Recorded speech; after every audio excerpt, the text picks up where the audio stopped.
Star Wars Outlaws is a lot more dynamic than I initially anticipated. I learned so much from my recent play session. I played about 4 hours exploring its open world, side activities, also the wanted levels, and even the loot system, which I believe are going to be a pretty big thing to look out for in this game. Of course, this is a fully sponsored video by Ubisoft, so huge thanks to them for sponsoring today's video. Also, you can totally check the game out using the links down below. The pre-orders are up, and you can get these awesome cosmetics right now for your ship and for your speeder.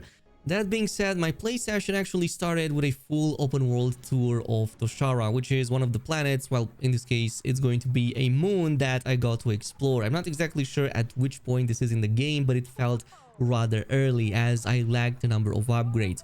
However, the first thing I did was to immediately jump on the speeder bike and just enjoy a full-on open world view and just going in any random direction I could. I will say this, the speeder actually feels like it has quite a lot of weight to it. It feels like it's very physics involved. I was even able to pull off some stunts with it. Of course, you also see some of these ramps that you can use. There are plenty of them on Toshara, and eventually we can even get some upgrades for the speeder to boost our speed and take advantage of these even better. But even without any upgrades, you can pull off cool drifts with it.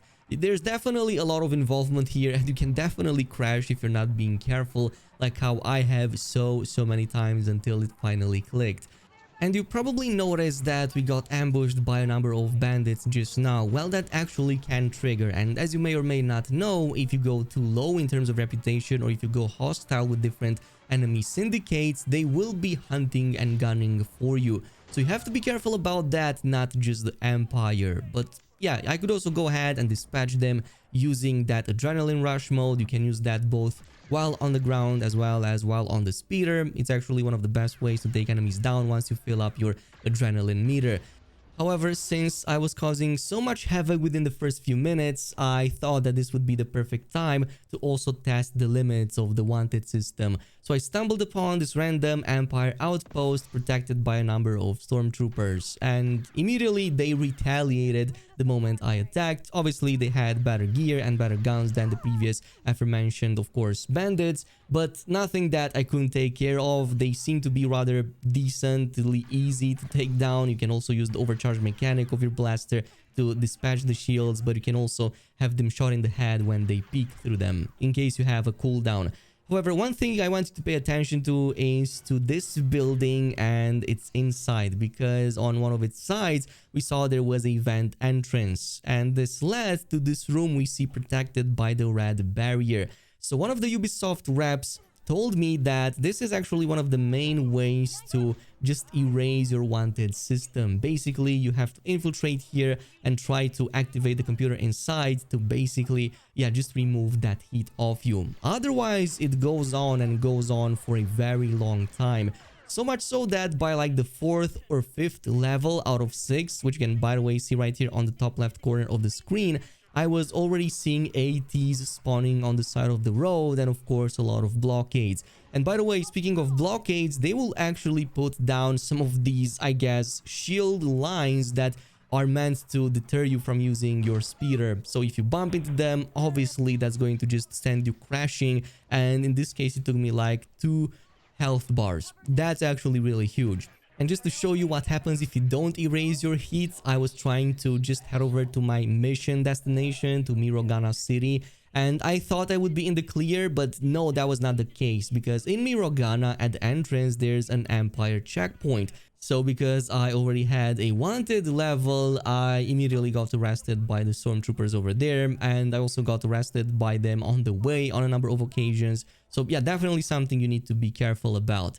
In any case, eventually I did get this sorted out and managed to enter Mirogana, and I want to take this moment to also talk about the loot system, because there are quite a number of vendors in Mirogana as it is, both regular vendors but also ones tied to the various factions that you can only access if you raise your reputation with them.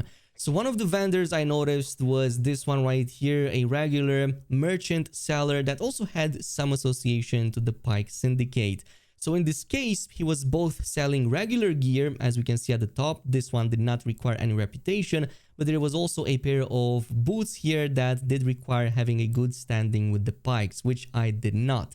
Now, taking a look at the bonuses on them, they also seemed very strong and pretty much game defining at this stage. So for example, the Narshada Thief Vest would give us a large amount of adrenaline when performing stealth takedowns. And adrenaline is a very important resource. It lets you use that rush ability, which is essentially kind of like a dead-eye skill, which easily dispatches multiple targets and one-shots them even through shields. So very strong option, and so was the other item, which was the Thief Belt. This would make our stealth takedowns to also restore health. That's something that you do quite often at the early stage in the game when you don't have many tools to engage enemies out in the open. But like I said, if you do manage to gain reputation with various syndicates, eventually you can go inside of their hideouts. Now you can go inside their hideouts even without this, but you're obviously going to have a bunch of hostile enemies. If you are on a good standing with them, they will be friendly and even give you access to some of their loot.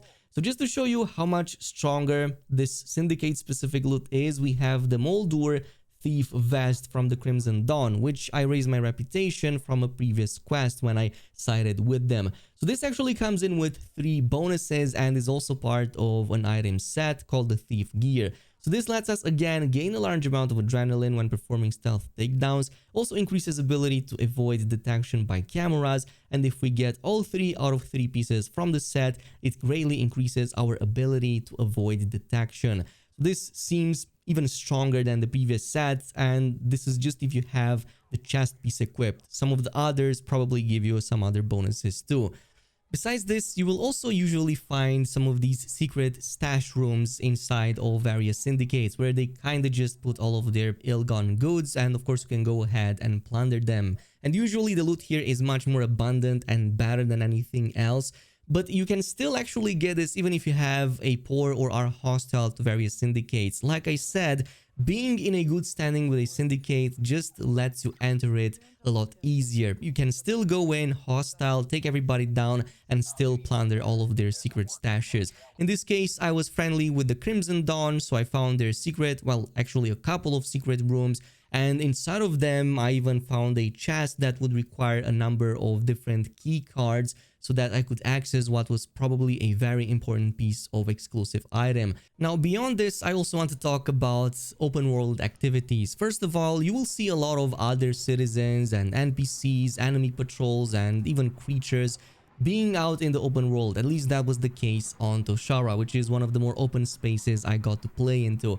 And I also managed to stumble upon a few random events, like at some point I was going through the smaller human settlement and immediately noticed a bunch of civilians being under attack. Of course, I could choose to intervene or walk away, so I chose to intervene, and I could not side against the civilians in this case. I could only protect them from the perpetrators, but it seems that there are a number of these side activities involving saving citizens across Toshara at the very least. I noticed at least the one more with a bunch of stormtroopers / Empire forces harassing some of the locals, and I could choose to negotiate to let them be or just back down, but I failed that and immediately got blasted. So when I came back, that entire sequence was now gone. And of course, many other enemy camps that you can go in with loot and even more dangerous enemies, so it did seem very interesting.